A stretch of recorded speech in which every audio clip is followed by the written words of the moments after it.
স্বাগতম about world YouTube চ্যানেলে। চলুন আজকের ভিডিওতে আমরা জেনে আসি এক শান্তির রাজ্য কেরালা সম্পর্কে। কেরালার কথা বলতে গেলে প্রথমেই যে অনুভূতিটা মনে আসে সেটা হলো শান্তি।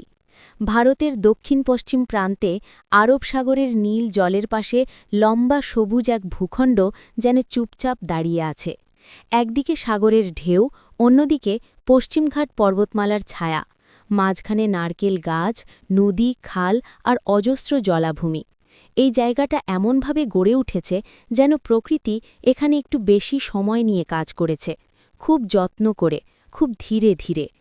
কেরালা শুধু একটা রাজ্য নয়, অনেকের কাছে এটা একটা অনুভূতি। এখানে সকাল শুরু হয় পাখির ডাক আর দূরের মন্দির বা মসজিদের ভেসে আসা শব্দে। বাতাসে নোনা জল আর ভেজা মাটির গন্ধ মিশে থাকে। বর্ষার সময় এই গন্ধ আরও গভীর হয়, আরও জীবন্ত লাগে। বৃষ্টি এখানে শুধু পানি নয়, বৃষ্টি যেন জীবনের অংশ। মানুষ বৃষ্টির সাথে অভ্যস্ত, বৃষ্টিকে ভয় পায় না, বরং আপন করে নেয়। এই অঞ্চলের মানুষের জীবনযাত্রা খুব সহজ কিন্তু গভীর। বাইরে থেকে দেখলে মনে হতে পারে তারা খুব ধীর গতির, কিন্তু এই ধীরতার ভেতরেই আছে ভারসাম্য।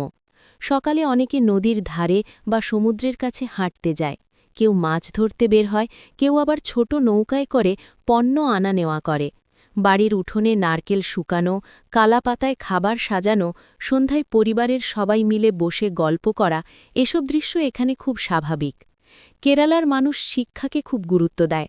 গ্রামের ভেতরেও ছোট ছোট স্কুল, লাইব্রেরি, পাঠাগার চোখে পড়ে।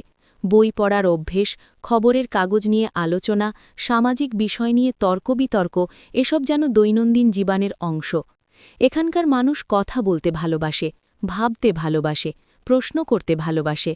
তারা ধর্ম, সংস্কৃতি, রাজনীতি সবকিছু নিয়েই খোলামেলা আলোচনা করে, কিন্তু বেশিরভাগ সময়ই সেটা হয় শান্ত স্বরে।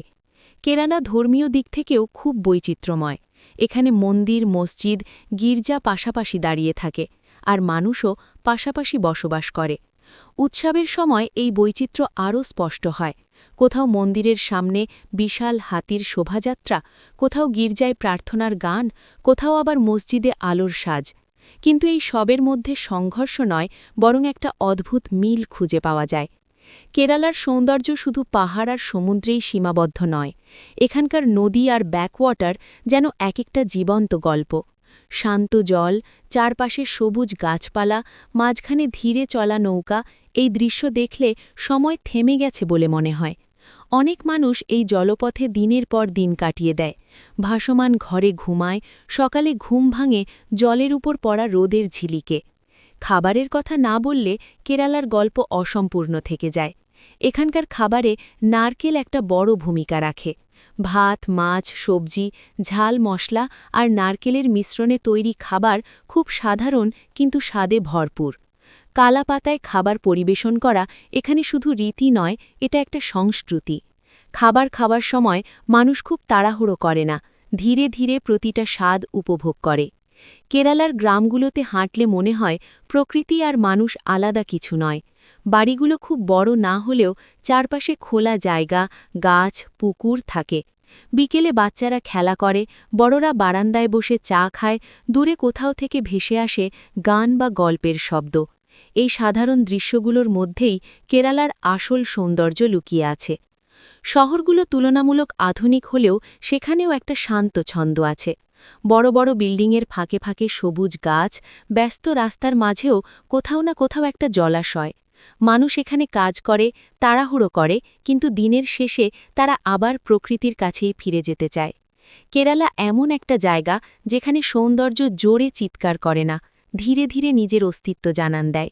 এখানে এসে কেউ যদি খুব দ্রুত সবকিছু দেখতে চায়, সে হয়তো অনেক কিছুই মিস করবে।